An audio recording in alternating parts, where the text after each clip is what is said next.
दोस्तों आप सबका नमस्कार। बहुत से ऐसे लोग होते हैं जो संतान चाहते तो हैं लेकिन कुछ समस्याओं की वजह से उनको इसमें दिक्कत आती है। ऐसे में वो एक क्लिनिक से दूसरे क्लिनिक भटकते रहते हैं लेकिन कहीं भी उनको समुचित समाधान नहीं मिलता कि इसकी वजह क्या है और कैसे ठीक हो सकता है। तो इसकी वजह जो है हो सकता है मेल पार्टनर में भी समस्या हो, ये भी हो सकता है कि फीमेल पार्टनर में भी समस्या हो। तो इसके बहुत से कारण होते हैं, लेकिन अक्सर ऐसा देखा जाता है कि इसका जो एक मुख्य कारण होता है वह होता है कि जो मेल पार्टनर है उसके सीमेन की क्वालिटी में सही ना हो पाना।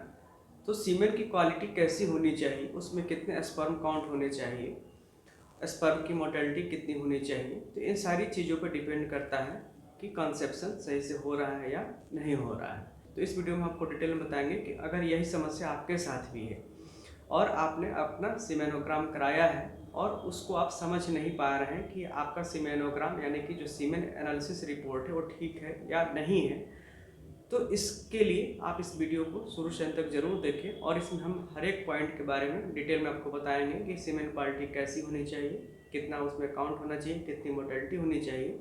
और इस वीडियो को देखने के बाद निश्चित रूप से आप अंदाज़ा लगा पाएंगे कि आपके सीमेन की क्वालिटी कैसी है और वह कंसेप्शन के लिए ठीक है या नहीं है। सीमेन एनालिसिस, जिसे कि सीमेनोग्राम भी कहा जाता है, इसमें निम्न चीज़ों का ध्यान रखा जाता है। जो पहला है नंबर ऑफ स्पर्म्स, यानी कि उसकी संख्या कितनी है और वॉल्यूम कितना है। शेप ऑफ स्पर्म, यानी कि शेप जो है उसका नॉर्मल है या डिफॉर्म्ड है, यानी कि मॉर्फोलॉजी उसकी कैसी है। और जो अगला है वो है मूवमेंट ऑफ स्पर्म या स्पर्म मोटेलिटी, यानी कि मोटाइल है या स्लगिश है, वो ठीक से चल पा रहा है, तैर रहा है या नहीं तैर पा रहा है। तो इन तीन चीज़ों पे देखा जाता है सीमेन एनालिसिस को। अगर ये तीनों ठीक है तो फिर स्पर्म आपका सीमेन क्वालिटी ठीक है। अगर तीनों में से किसी भी एक में कोई प्रॉब्लम है तो वहाँ समस्या है। यहाँ पर देख सकते हैं सीमेन एनालिसिस रिजल्ट टेबल, ये WHO का क्राइटेरिया है, वर्ल्ड हेल्थ ऑर्गेनाइजेशन का, जिसमें कि इन सारी चीज़ों को समाहित किया गया है।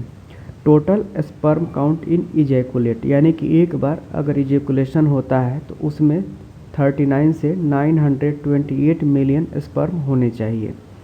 और उसका वॉल्यूम, सिंगल इजैकुलेट का वॉल्यूम 1.5 ml से 7.5 ml तक होना चाहिए।